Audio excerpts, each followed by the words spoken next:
এগুলি মহিষের বাচ্চা, দুইটা মহিষের বাচ্চা এখানে চলতেছে।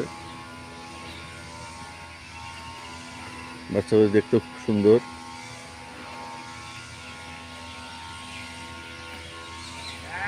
ওইটা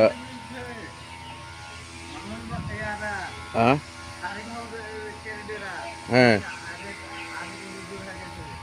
এই মহিষ মহিষগুলো কত টাকা দিয়ে কিনছো দুইটা?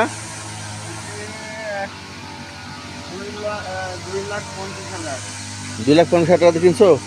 তাহলে বিক্রি করবা কত? হ্যাঁ, দাও আইডিয়া আইডিয়া। আমি 60 তারপর 2 লাখ 3 লাখ টাকা, 4 লাখ নাকি? 4 লাখ তো নিব। হ্যাঁ হ্যাঁ, না না ঠিক আছে, তাহলে তো বেশি লাভ হবে তোমার, তাই না? দোকানে গেল, ইয়ার মাঠে গেল না কে বিস্তার ননে কে মাঠে গেল না? শুধু তো না। ও আচ্ছা ঠিক আছে, তাহলে থাকো যাই।